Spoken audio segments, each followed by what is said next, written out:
Hello everyone, welcome to free UPSC preparation. अगर आप पिछले कुछ सालों में यूपीएससी द्वारा प्री एग्जामिनेशन के अंदर, प्रीलिमिनरी एग्जामिनेशन के अंदर पूछे गए सवालों को एनालाइज करें तो यू विल फाइंड आउट कि agriculture is becoming one of the most favourite area of UPSC. और क्वेश्चन भी ऐसे आ रहे हैं जो थोड़ा सा मतलब कन्वेंशनल जो टॉपिक हम जानते हैं उनसे हट करके क्वेश्चन पूछे जा रहे हैं। मुद्दा ये नहीं है एग्रीकल्चर के लिए कि आपके पास रेलिवेंट मटेरियल नहीं है, मटेरियल ऑलमोस्ट मिल जाएगा, लेकिन मुद्दा ये है कि जो मटेरियल, जो सोर्सेज है और जो सिलेबस है वो बिखरा हुआ है। आप ज्योग्राफी के साथ एग्रीकल्चर को पढ़ते हो, देन आप इकोनॉमिक्स के साथ एग्रीकल्चर को पढ़ते हो, आपको इकोनॉमिक सर्वे में भी कुछ ना कुछ एग्रीकल्चर का पोर्शन दिया होता है, देन हमेशा करंट अफेयर कुछ ना कुछ अपडेट आता रहता है एग्रीकल्चर से रिलेटेड। और सबसे इम्पॉर्टेंट चीज़ ये है कि सोर्सेज हैं, लेकिन ऐसी कोई एक पर्टिकुलर बुक, एक पर्टिकुलर मटेरियल नहीं है जिसको पढ़ करके हम इजीली एग्रीकल्चर वाला जो टॉपिक है उसको तैयार कर सकते हैं। तो मेरी कोशिश यही रहेगी कि आने वाले 10 से 12 लेक्चर के अंदर मैं एग्रीकल्चर से रिलेटेड जितने भी इम्पॉर्टेंट डेटा हैं, रेलेवेंट डेटा, ठीक है, और इन जो भी ऑथेंटिक इन्फॉर्मेशन, मतलब जो भी सोर्सेज या जो भी इन्फॉर्मेशन मैंने यहाँ पे यूज़ करी है मोस्टली वो ऑथेंटिक सोर्सेज से उठाई गई है, जिसमें एग्रीकल्चर सेंसस आता है, इकोनॉमिक सर्वे है, मिनिस्ट्री की वेबसाइट है, पीआईबी है, और जितने भी जैसे योजना कुरुक्षेत्र जैसी मैगजीन से उठाए गए कुछ इंपॉर्टेंट नोट्स हैं। ठीक है, तो आई होप आपके ये लेक्चर्स देखने के बाद में आपके एग्जाम में बहुत हेल्प होने वाली है, और साथ ही साथ आप अगर कुछ नया ऐड भी करते हो तो वो भी आपके लिए बहुत ईजी हो जाएगा। ठीक है, तो कुछ लेक्चर्स हैं, जैसे फर्स्ट लेक्चर में हम बात करेंगे कुछ इंपॉर्टेंट डेटा के बारे में, बट जब हम तैयारी करते हैं ना वी फाइंड आउट कि ऑलमोस्ट सेम चीज़ें ही हर जगह दी हुई है और वो चीज़ें एक्चुअल में एग्जाम में इतनी ज़्यादा काम नहीं आती हैं। ठीक है, तो हम बात करेंगे कि एग्रीकल्चर जो है वो जीडीपी में कितना कंट्रीब्यूट करता है, कितनी वर्क फोर्स है जो एग्रीकल्चर में एम्प्लॉयड है, ठीक है, कितने हाउस होल्ड्स हैं जो एग्रीकल्चर में इन्वॉल्व हैं, कितने लेबरर हैं, उसके अलावा लैंड होल्डिंग कितनी है, और भी बहुत सारे रेलिवेंट डेटा के बारे में हम बात करेंगे। तो please watch the video till the and. उसके बाद में आपको लगे कि हाँ कुछ अच्छा था, कुछ एफर्ट करके अच्छी चीज़ बनाई है, तो आप कमेंट सेक्शन में ज़रूर बताइएगा। ठीक है, एंड ट्रस्ट मी ये सीरीज़ आपके लिए यूपीएससी अगर आप एग्ज़ाम देना चाह रहे हो, इवन आप 2022 में दे रहे हो, 2023 के अंदर दे रहे हो, या कभी भी, बस इसमें अपडेट करते रहना और ये सीरीज़ आपके लिए बहुत हेल्पफुल होने वाली है। ठीक है, तो चलिए स्टार्ट करते हैं। एग्रीकल्चर इन इंडिया, ये हमारे यूट्यूब चैनल है। अगर अभी तक आपने सब्सक्राइब नहीं किया हो please subscribe the channel. And हमारा जो फर्स्ट लेक्चर है वो बेस्ड है role of agriculture in Indian economy, relevant data. तो चलिए स्टार्ट करते हैं। किसी भी इकोनॉमी की या किसी भी कंट्री की जो बैकबोन होती है वो होता है उसका एग्रीकल्चर सेक्टर। क्यों? क्योंकि एक तो ये आपको फूड सिक्योरिटी प्रोवाइड कराता है, दूसरा जो एग्रीकल्चरल सरप्लस होता है वही फिर इंडस्ट्री के लिए बैकबोन बनता है, वो रॉ मटेरियल प्रोवाइड कराता है और फिर एक बेस मिलता है आपके इंडस्ट्रियल सेक्टर को। ठीक है, अगर हम इंडिया के कॉन्टेक्स्ट में बात करें सो agriculture is the backbone of Indian economy, और ये इसीलिए नहीं क्योंकि जीडीपी में इसका कंट्रीब्यूशन ज़्यादा है, नहीं, बल्कि अभी भी जितने लोग काम कर रहे हैं, मतलब वर्किंग पॉपुलेशन का 50% से भी ज़्यादा हिस्सा किसमें इन्वॉल्व है, एग्रीकल्चर के अंदर इन्वॉल्व है। And it has the highest share in employment and livelihood creation. It is the largest unorganised sector of India. And एक बार वर्ल्ड डेवलपमेंट रिपोर्ट जो वर्ल्ड बैंक ग्रुप के द्वारा पब्लिश की जाती है, वर्ल्ड बैंक के द्वारा पब्लिश की जाती है, उस रिपोर्ट के अंदर ये दिया गया था कि GDP that originate from agriculture is 4 times more effective than the GDP that originates from other sector. ठीक है, तो हम जानेंगे एग्रीकल्चर के बारे में। बेसिक चीज़ें हम सबको पता है कि it is important sector for poverty alleviation, employment generation, food security and inclusive growth. दूसरा ये कि जो भी हम प्रोड्यूस करते हैं एग्रीकल्चर का वो हम बाहर देशों में भी भेजते हैं। ठीक है, अब अगर हम बाहर भेजेंगे, एक्सपोर्ट करेंगे, तो डेफिनेटली हम कुछ ना कुछ फॉरेन करेंसी भी अर्न कर रहे हैं, फॉरेक्स रिजर्व भी अपना बढ़ा रहे हैं। So it helps improving India's foreign currency reserve through exports of agricultural and allied product। फिर कुछ relevant data की बात करते हैं, तो आपको कुछ चीज़ें समझनी होंगी। एंड ट्रस्ट मी, ये जो वर्डिंग है, ये जो डेटा है वो आपका डायरेक्टली और इनडायरेक्टली काफ़ी सारे क्वेश्चंस अटेम्प्ट करने में आपकी हेल्प कर सकता है। इनसे रिलेटेड अगर क्वेश्चन पूछा गया है तो भी हम डिस्कस करेंगे। यूपीएससी ने अगर कभी पिछले 4-5 सालों में अगर इससे रिलेटेड क्वेश्चन पूछा है तो। अगर हम बात करें एग्रीकल्चरल सेंसस 2015-16 की, तो जो नंबर ऑफ ऑपरेशनल होल्डिंग है in the country is estimated at 14.64 crore and the percentage share of agricultural worker in total worker is 54.6%. इसका मतलब ये हुआ कि जितने भी वर्कर हैं, इंडस्ट्रियल वर्कर, एग्रीकल्चरल वर्कर, जितने भी वर्किंग पॉपुलेशन है उसका 54.6% हिस्सा किसमें इन्वॉल्व है, एग्रीकल्चर के अंदर इन्वॉल्व है। और जितनी भी ऑपरेशनल होल्डिंग है, लैंड होल्डिंग है, वो कितनी है, तकरीबन 14.64 करोड़। और इसका 30%, माफ कीजिएगा, विमेन का जो कंट्रीब्यूशन है वो अराउंड 13% आपको मिलेगा। आने वाली स्लाइड स्लाइड्स में हम उसके बारे में भी बात करेंगे। देन ये चीज़ इंपॉर्टेंट है, एनएसओ, ठीक है, एनएसओ एक सर्वे कंडक्ट करता है, situation assessment survey of agricultural household. इसका जिक्र हमारे इकोनॉमिक सर्वे के अंदर भी किया गया है, ठीक है। तो उसके अकॉर्डिंग, उस सर्वे के अकॉर्डिंग जितने भी रूरल हाउस होल्ड हैं, आपको पता है कि इंडिया मतलब भारत जो अपने देश में गाँव में बसता है, मतलब भारत देश अपने गाँव में बसता है। कहने का मतलब ये है कि अभी भी एक major chunk of population lives in the rural area. Urban area के सबसे पहले क्राइटेरिया यही होता है कि एक मेजर चंक ऑफ पॉपुलेशन वो नॉन एग्रीकल्चरल एक्टिविटीज़ के अंदर इन्वॉल्व होनी चाहिए। बट अगर आप बात करो रूरल एरिया की, तो अभी भी काफ़ी हद तक जो पॉपुलेशन है, वर्किंग पॉपुलेशन की अगर मैं बात करूँ तो वो क्या है, एग्रीकल्चर के अंदर इन्वॉल्व है। तो यहाँ पर ये सर्वे हमें बताता है कि around 57.8% of rural household are engaged in agriculture. And ये जो मैंने आपको नंबर बताया था ना ऑपरेशनल होल्डिंग का, इसमें स्मॉल एंड मार्जिनल जो फार्मर्स है उनकी संख्या ज़्यादा है। तकरीबन 86% जो लैंड होल्डिंग है वो स्मॉल एंड मार्जिनल फार्मर के द्वारा ऑन की गई है, ठीक है। और all India average size of holding की अगर मैं बात करूँ तो it is 1.08 hectare according to agriculture census 2015 and 16, ठीक है। हमारे यहाँ जो लैंड है, जो ज़मीन है, वो इनहेरिटेड है, अपने पेरेंट्स मतलब पेरेंट्स से अपने बच्चों को मिलती है, तो उसकी वजह से लैंड फ्रेगमेंटेशन एक बहुत बड़ा इशू है। और कहीं ना कहीं एक ऐसा फैक्टर है, वैसे सोशल फैक्टर है, लेकिन ये एक ऐसा फैक्टर है जो आपकी इकोनॉमी को काफ़ी हद तक इम्पैक्ट कर रहा है। कैसे, अगर ज़मीन का हिस्सा आपके पास कम होगा तो आप वहाँ पर बहुत ज़्यादा कैपिटल इंटेंसिव स्टेप नहीं ले पाओगे, ओके। और दूसरा, कुछ इकोनॉमिक कंडीशन की भी हम बात करेंगे। तो मैंने आपको बताया था position of women in agriculture की हम डिस्कस करेंगे। तो जितनी ज़मीन थी, मतलब 14.64 करोड़ लैंड होल्डिंग जो थी, उसमें सिर्फ 13.95%, अराउंड 14% ऑपरेशनल लैंड होल्डिंग वो किसके द्वारा ऑपरेट की जाती हैं, वुमेन के द्वारा ऑपरेट की जाती हैं। और जितने भी एग्रीकल्चरल लेबर हैं उसका कितना हिस्सा, 40% हिस्सा कौन है, वुमेन है। और जितने भी टोटल कल्टीवेटर हैं उनका 30% हिस्सा जो है वो वुमेन है, ठीक। और एक चीज़ और याद रखिएगा कि जो average size of land holding है वो धीरे धीरे डिक्लाइन होती जा रही है। अब जब हम एग्रीकल्चर का जिक्र करते हैं तो हमारे माइंड में सबसे इंपॉर्टेंट चीज़ जो आती है वो आता है क्रॉप, ठीक है, कि क्रॉप प्रोडक्शन ही एग्रीकल्चर है। बट ऐसा नहीं है, इसके सब कंपोनेंट भी हैं एग्रीकल्चर सेक्टर के। इसमें आता है crops, live stock. And trust में लाइव स्टॉक जो है वो प्रेजेंट सिचुएशन में काफ़ी इंपॉर्टेंट हो रहा है, ठीक है। जब बाकी सेक्टर इतना अच्छा परफॉर्म नहीं कर रहे थे एग्रीकल्चर के, तो लाइव स्टॉक जो है वो एक स्टेबल सोर्स ऑफ इनकम बनता जा रहा है फॉर द फार्मर।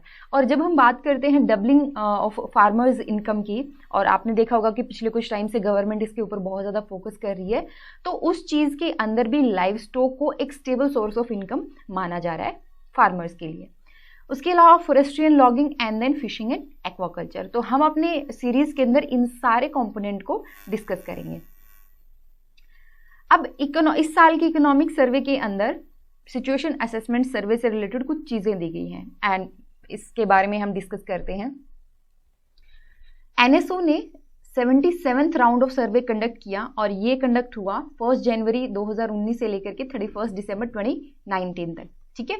और इस सर्वे की जो थीम थी वो थी land and live stock holding of house hold and situation assessment of agricultural house hold, और ये कंडक्ट किया गया था in the rural areas of India, ठीक है।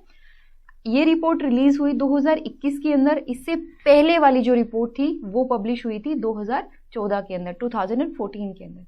देन इस रिपोर्ट में जिक्र क्या किया गया है, apart from various other socio economic aspect of agricultural house hold, they also reveal insights on their income पर एग्रीकल्चरल हाउस होल्ड। और इससे अगर हमें पता चल गया कि एक एग्रीकल्चरल हाउस होल्ड के लिए उसके इनकम के सोर्सेज क्या है और कौन सा सोर्स कितना कंट्रीब्यूट कर रहा है, लाइक वो ज़्यादा लाइव स्टॉक पे डिपेंडेंट है, क्रॉप प्रोडक्शन पे डिपेंडेंट है या कोई और सोर्स ऑफ इनकम है, तो ये चीज़ हमारी काफ़ी हेल्प करेगा उनकी इनकम को डबल करने में, राइट।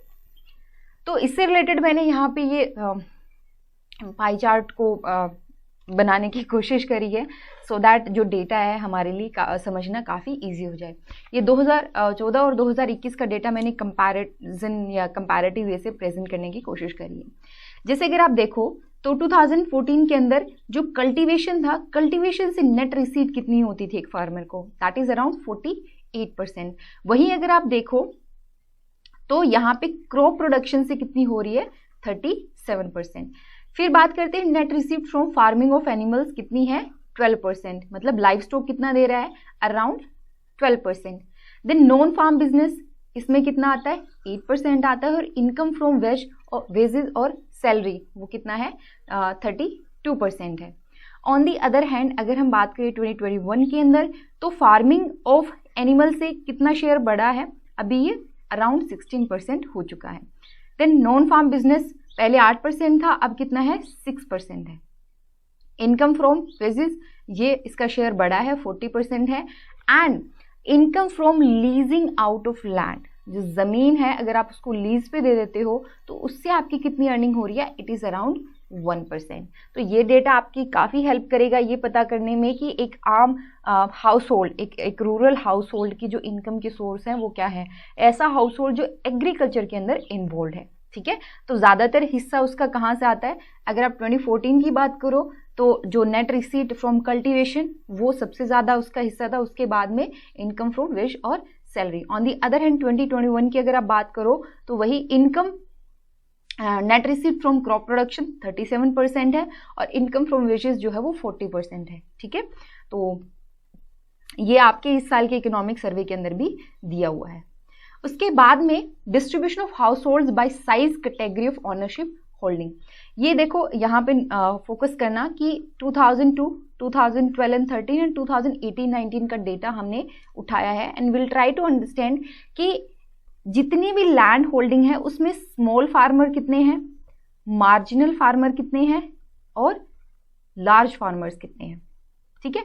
तो आप गौर करना 2002 के अंदर स्मॉल फार्मर्स कितने थे, अराउंड 80%, वही 2012-13 के अंदर ये बढ़ करके 85% हुए, 2018-2019 के अंदर इनकी संख्या बढ़ करके 86% होगी, ठीक है। तो इंडियन इकोनॉमी के अंदर एग्रीकल्चर सेक्टर में सबसे ज़्यादा स्मॉल फार्मर्स आपको देखने को मिलेंगे।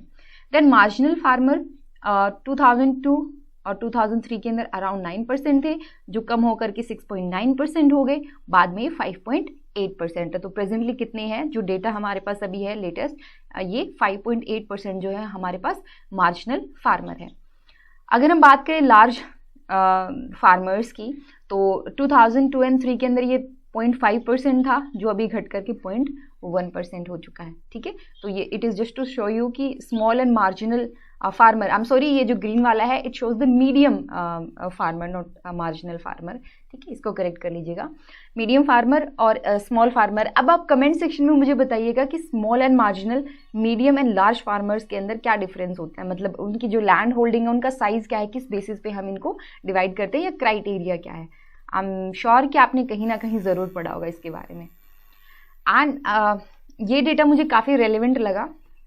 इसमें दिया गया है सोशल ग्रुप के हिसाब से जो रूरल हाउस होल्ड्स है वो किन एक्टिविटी के अंदर इंगेज्ड हैं, जैसे एसटी पॉपुलेशन, कितने एग्रीकल्चरल हाउस होल्ड्स जो है वो इन्वॉल्व हैं, मतलब कितने ऐसे एग्रीकल्चरल हाउस होल्ड्स हैं जो एसटी कैटेगरी से बिलोंग करते हैं, अराउंड 14.2%, एससी से 15.9%। अगर मैं टोटल एग्रीकल्चरल हाउस होल्ड को 100 मानूं तो इसमें 14.2% कितने हैं, एसटीज के हैं, 15.9% एससी से हैं और सबसे ज़्यादा 45.8% क्या है, ओबीसी आता है और 24.1% क्या है, अदर्स, बाकी की जो जनरल कैटेगरी होगी या उससे आते हैं, ठीक है। तो अगर आपको स्टेटमेंट दे दी जाए कि more than 50% of agricultural households belongs to the OBC category, तो वो स्टेटमेंट गलत हो जाएगी, क्योंकि लेस देन 50% है।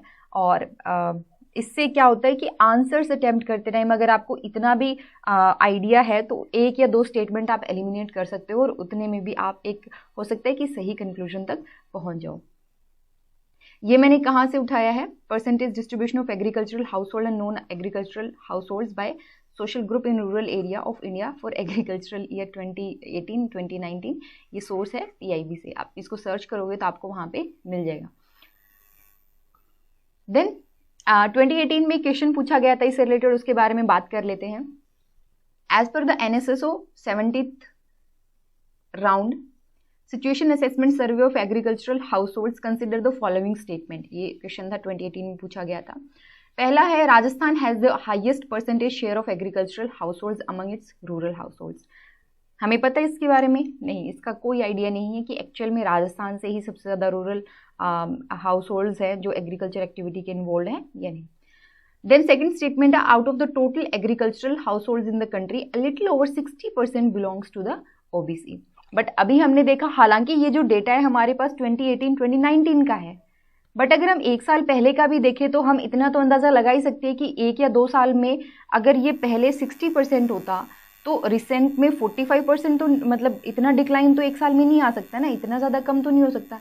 इट मीन्स ये मोर और लेस जो है वो सेम ही रहा है। 1-2% का तो चलो समझ में आता है, बट 60% से 45% within 1 year it's not going to be possible. Then तो इसको मैं एलिमिनेट कर सकती हूँ easily. Then in Kerala, a little over 60% of agricultural households reported to have received maximum income from sources other than agricultural activity। ये statement बता रही है कि केरला के अंदर जो एग्रीकल्चरल हाउस होल्ड्स हैं उनकी ज़्यादातर मतलब 60% से ज़्यादा जो उनकी इनकम है वो नॉन एग्रीकल्चरल एक्टिविटी से आती है। सो क्या हमें इसके बारे में पता है? नहीं, कोई आइडिया नहीं है। तो इसको एक बार होल्ड पे करते हैं एंड ऑप्शंस पे जाते हैं। तो सेकंड स्टेटमेंट को मैं एलिमिनेट कर सकती हूँ। 2 and 3 B, ये बचा हमारे पास ये। So let's try to find out कि सही आंसर क्या है। Answer is C। तो इसी तरीके से अगर आप 1 या 2 स्टेटमेंट को ध्यान में रख पाते हो और उससे आप एलिमिनेट करने की कोशिश करते हो तो कई केसेस में आप इजीली आंसर तक पहुंच सकते हो, ठीक है। एंड इसीलिए हमने ये सीरीज भी जो है वो निकाली है। Then Which of the following has or have occurred in India after its liberalization of economic policies in 1991? आपको पता होगा कि 1991 में इंडियन गवर्नमेंट ने LPG रिफॉर्म को इंट्रोड्यूस किया था इंडियन इकोनॉमी के अंदर, जिसके बाद में हमने काफ़ी चेंजेस करने की, काफ़ी रिफॉर्म इनिशिएटिव लेने की कोशिश करी। तो ये सिंपल है क्वेश्चन, आप अगर इसके ऑप्शन को पढ़ोगे, लेकिन अटेम्प्ट करने की कोशिश करते हैं। पहली स्टेटमेंट है share of agriculture in GDP increased enormously. क्या ये स्टेटमेंट सही है? मतलब बढ़ी है, और बढ़ी भी क्या कि शानदार तरीके से बढ़ी है। 1991 से 2017 की अगर हम बात करें तो नहीं, ऐसा नहीं है, ये डिक्लाइन हुई है, ठीक है। Then share of India's exports in the world trade increased, ये बात सही है, क्योंकि LPG रिफॉर्म लेने का रिफॉर्म इंट्रोड्यूस करने का मतलब ये था कि हम अपनी इकोनॉमी को ओपन कर रहे हैं, तो एक्सपोर्ट्स डेफिनेटली बढ़ा है। FDI इनफ्लो इंक्रीज हुआ है, नो डाउट। देन इंडिया की जो फॉरेन एक्सचेंज रिजर्व है वो एनॉर्मसली बढ़ा है, ये बात सही है। अगर आप रिसेंट डेटा को उठा करके देखो तो अभी हम अराउंड 400 बिलियन तक आई गेस पहुंच चुके हैं। इसको करेक्ट कर लेना अगर कहीं पे गलती हुई हो तो, बट आई एम श्योर कि जो फॉरेक्स रिजर्व है वो एनॉर्मसली बढ़ा है। तो मैं स्टेटमेंट 1 को एलिमिनेट कर सकती हूँ इजीली। तो ये सही नहीं है और ये सही नहीं है। आई नो कि ये तीनों स्टेटमेंट सही है क्योंकि फॉरेक्स रिजर्व भी बढ़ा है। तो I will go with B। Let's see सही स्टेटमेंट क्या है। Correct answer is B। तो ये था पहला लेक्चर, ठीक है। थैंक यू सो मच इस लेक्चर के साथ। अगले लेक्चर में हम क्या बात करने वाले हैं, मैं थोड़ा सा आपको आइडिया दिखा देती हूँ, जस्ट एक सेकेंड। हम बात करेंगे क्रॉपिंग पैटर्न और इम्पॉर्टेंट क्रॉप्स के बारे में। तो उससे पहले फार्मिंग क्या है, प्रिमेटिव सब्सिस्टेंस फार्मिंग क्या होती है, देन इंटेंसिव सब्सिस्टेंस फार्मिंग क्या है, कमर्शियल फार्मिंग के बारे में हम बात करेंगे, देन डिफरेंट क्रॉपिंग पैटर्न जानेंगे। उसके बाद में जैसे इंटरक्रॉपिंग क्या होती है, मिक्स्ड क्रॉपिंग क्या है, इंडिया का क्रॉपिंग पैटर्न जो है, जैसे यहाँ पे कुछ मैंने डेटा उठाया है, जैसे जितनी भी टोटल फूड ग्रेन प्रोडक्शन हुई है 2019-2020 के अंदर, उसमें सॉरी रबी क्रॉप्स का कंट्रीब्यूशन ज़्यादा था as compared to the kharif crop. Then major crop के बारे में भी हम बात करेंगे, डिफरेंट क्रॉपिंग सीजन, एंड ये जो डेटा है ये लिटरली बहुत हेल्पफुल होने वाला है crop wise area under cultivation. And इसमें मुझे सबसे ज़्यादा टाइम लगा था, इकोनॉमिक सर्वे 2021-22 से मैंने ये डेटा उठाया है। ठीक है, तो राइस के अंदर कितना एरिया आता है, वीट के अंदर कितना है, पल्सेज, ऑयल सीड, ज्वार, उसके अलावा बाजरा, मेज, शुगर केन, कॉटन, टी, इन सब के बारे में हम बात करेंगे। तो आई होप आपको मेरा ये इनिशिएटिव पसंद आया हो, और अगर आप हमारे ये जो नोट्स है वो परचेज करना चाहते हैं, ज़्यादा नहीं, छोटी सी अमाउंट है इसके लिए, एग्रीकल्चर के सारे आपको एक जगह कंपाइल करके नोट्स दिए जा रहे हैं, तो आप डिस्क्रिप्शन बॉक्स में चेक कर लीजिएगा, एक बार डिटेल वहाँ पर दी हुई है। ठीक है, इसके अलावा हमारे जो अदर इनिशिएटिव है like public administration, physics optional, एक बार उम्मीद करती हूँ कि आप ज़रूर विजिट करेंगे चैनल पे और वो वीडियोज़ भी ज़रूर देखेंगे। ओके जी, तो चलिए कल मिलते हैं, till then take care and bye bye.